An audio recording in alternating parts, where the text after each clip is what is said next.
ABC Listen. Podcasts, radio, news, music and more. Hi News Daily listeners.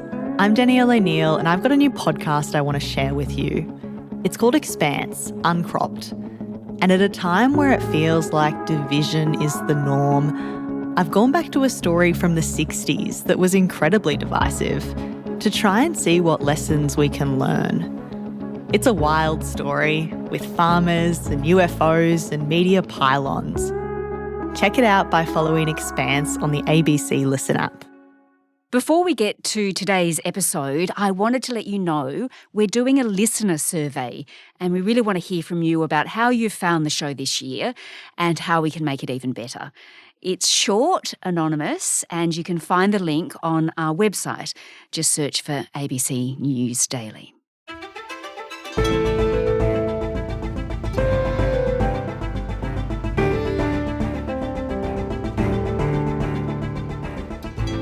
Once upon a time, about 15 years ago, the then Prime Minister Kevin Rudd was spruiking a big Australia, where our population would hit 35 million by 2050. But no one really liked the idea, and so it went away. Now we're still heading for that population growth. It's just there's no plan to deal with the pressures that come with it. Today, business and economics reporter Gareth Hutchens on how big Australia can really get. I'm Sam Hawley on Gadigal land in Sydney. This is ABC News Daily.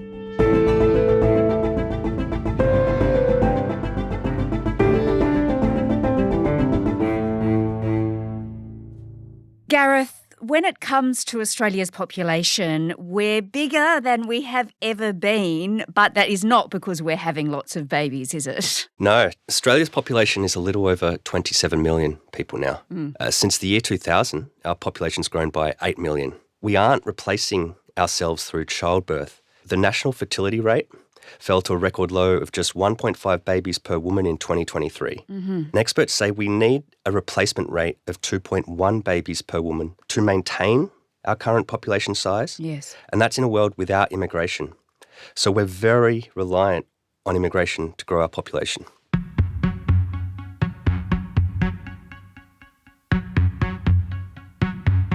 Yeah, no one heeded the Peter Costello urging us to have 3 babies, one for the country, etc., etc. Anyway, that's another story. But there was a little bump there, but then it went back down. Then it went back down again. All right. Okay, so our growth has a lot to do with immigration because we are not having enough babies and we are going to keep growing because of immigration. So what are the projections at this point when it comes to our population? Treasury officials project Australia's population's on track to reach 40.5 million in 2062-63. It's according to their 2023 intergenerational report. That's a lot of people. Yeah. Yes.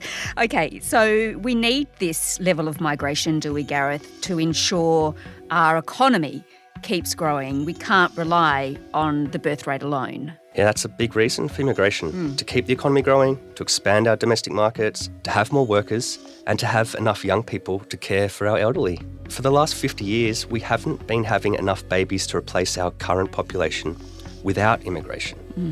Now, when the Howard government overhauled our migration system in the 1990s and early 2000s, it restructured our economy to match. And one of the results of that was to turn our tertiary education sector into a big export industry for Australia.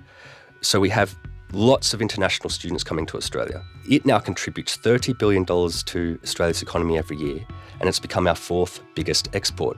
You can provide incentives for them to come here by giving them some pathways to permanent residency. And that was part of the plan to increase our population and to get more younger people here so they could care for our elderly and delay population ageing.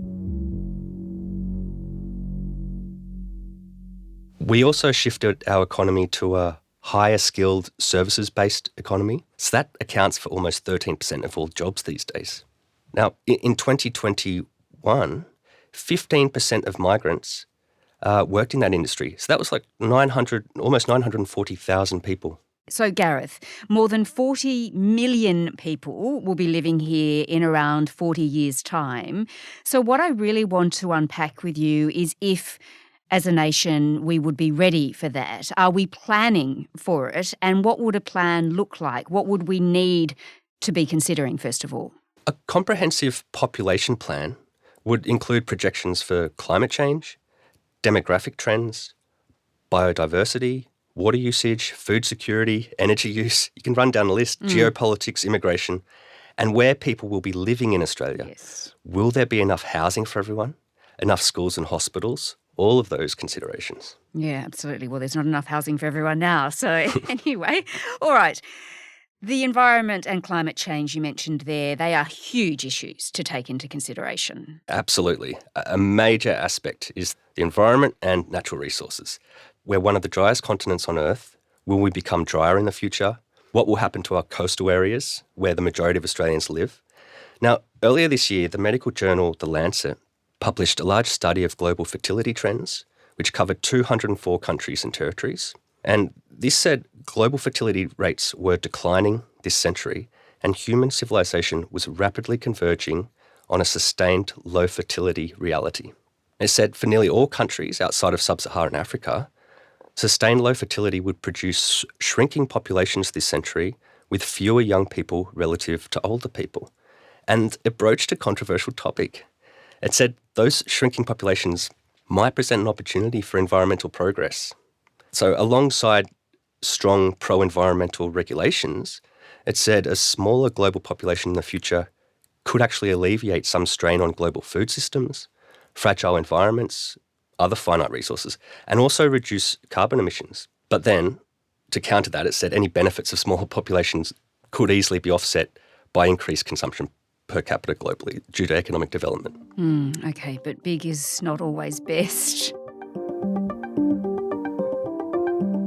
But it's not like politicians haven't tried to plan before, because Kevin Rudd gave it a red-hot go. He was talking about, the big Australia. I actually believe in a big Australia. I make no apology for that. I actually think it's good news that our population is growing. I think it's good for us, it's good for our national security long term, it's good in terms of what we can sustain as a nation. Secondly... Now, back when Labor won the 2007 federal election, the then new Prime Minister, Kevin Rudd, he started talking, as you said, about Big Australia. Ken Henry was the Treasury Secretary at the time, and he spoke to Mr Rudd just after that election.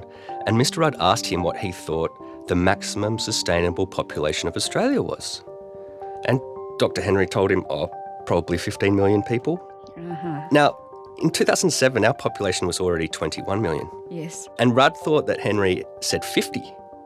So he said 50 million, all right, good, yes, gives him some room to work with. Yes, sure does. And Henry says, no, I said 15. Henry said, I don't think you can argue that human activity on this continent is sustainable. Not in any way I think about it. And I think you'd have to cut our population quite a bit if that's all we're going to do to achieve a sustainable population. Now, Rudd was shocked by this. And Henry said, in response, he goes, okay, look, although that's my view, it's also my view that it would be possible to construct a set of policies that would sustain a population of 50 million. It would just mean we'd have to do a lot of things very differently. So, for example, we might need to build a brand new city for 10 million people, one that doesn't presently exist, or 10 small cities with 1 million people. And Treasury officials started looking into that. Yeah, they started to, but it didn't really go anywhere, did it? No. 2 years later, in 2009, Mr Rudd came out with his plans for a big Australia, saying he had a desire to increase our population to 35 million by 2050. But it very quickly ran into problems. I remember at the time, lots of Australians just didn't like the sound of it. And Rudd quickly dampened his enthusiasm for a big Australia a few months later anyway, when his government started running into political trouble with a number of asylum seekers who were turning up by boat. Nothing's happened, I guess, then, since the Rudd idea, and there hasn't, as you say, been any sort of population plan since then. And you spoke to Professor David Lindemeyer, who's at the ANU. He thinks it's absolutely unbelievable that as a country we don't have a plan. He thinks we need a whole commission dealing with this. Yeah. Professor Lindemeyer, he's a world-leading expert in biodiversity conservation. He said it was crazy that Australia doesn't have an actual population plan. It's not just a migration plan, a population plan. And he wasn't just talking about housing and infrastructure, he's talking about the natural environment. He said, so without a plan, we're just going to lurch from one crisis to another. We've got a healthcare crisis, a housing crisis, a property price crisis.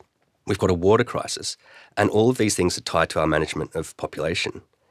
His idea was to have a dedicated body like a population commission that was truly independent, that could look at this question deeply and say, well, these are the options for Australia. Where do we want to go? He said you could probably commission a report from the Academy of Science where you go, okay, well, what's the science of demography? What's the science of climate change? What's the biodiversity science say? What's the science of water use say? He said, we really need to have these conversations in Australia. And this is him. If Australia's going to have 100 million people, then you're going to have 5 or 6 cities that have 10 million each. Is this what we want? How do we manage a population of that size? How would our environment handle it? Yeah, exactly. What a good question that needs answering. So one option, I guess, is that instead of just growing Australian cities so they get bigger and bigger and bigger, we would have regional centres, something like they have in the United States, big regional hubs outside the capital cities. Would that help? Yeah, something like that. If you had a bunch of new 1 million people cities along Australia's east coast, for instance, that would make something like high-speed rail economically viable too.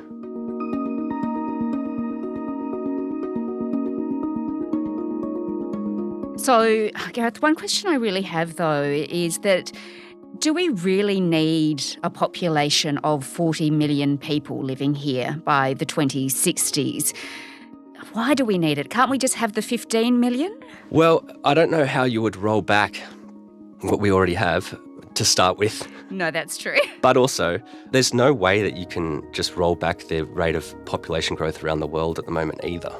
So we're going to have to deal with what's in the future. Yeah. Now, the government has publicly agreed that longer-term planning is required. In their recent budget, actually, they said that they were going to be changing the annual cap. So they review the cap on permanent migration annually. They were going to be changing that to a 4-year cycle rather than a 1-year cycle. Mm-hmm. Now, its recent announcement that it wants to set limits on the number of international students that can be enrolled by international education providers here, to bring those numbers back down to pre-pandemic levels, that's obviously part of the plan, but it's just a piecemeal thing. They haven't given us the whole comprehensive plan yet. Now, when it comes to the question of what Australia would look like with 40 million people or 60 million people, the big Australia thing is never mentioned now, but we still have population growth that is setting us on a course towards a big Australia. We're just heading there without talking about it. Yes. Because no politician wants to use the phrase. Yeah, because Australians didn't like it when Kevin Rudd was talking about it, and politicians learn lessons very quickly, don't they? That's right. All right. Tell me though, Gareth, is there another way? Is growth really the only way our society and economy can actually be set up and function properly? What happens if we don't have a conversation around all of this and take this really seriously? Well, this is one of the trickiest parts of the conversation to have, unfortunately. The easiest argument you can make right now is that bigger is better. So just a bigger population will lead to more growth, higher incomes, bigger markets. It's all upside. And if you're making that argument, you never expect it to justify it. But if you want to say, hang on, where is this heading? Like, what about this terrifying rate of species extinction we're seeing globally? Or deforestation, the disappearance of insects? You're kind of considered suspect. But 100 years in the future, what will things look like? What will Australia's migration system look like? And any population plan we might have? In a world where global heating is getting worse and worse. So I think scientists are right when they say that we have to start talking about these things. It's better to face the future with our eyes open, isn't it?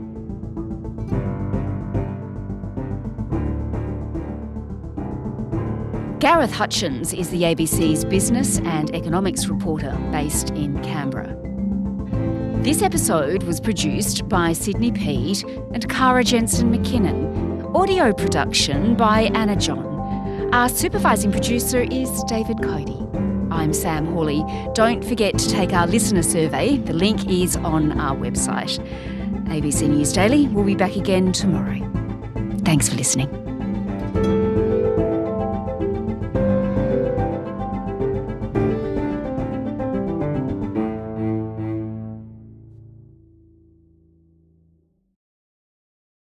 Auckland Harbour, 1985. 2 explosions destroyed a Greenpeace ship, the Rainbow Warrior.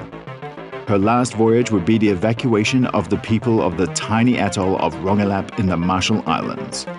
Across 6 episodes, discover the story of a people dispossessed, the legacy of nuclear testing in the Pacific, and one man's fight for justice. The Last Voyage of the Rainbow Warrior. Find it in the ABC Listen app.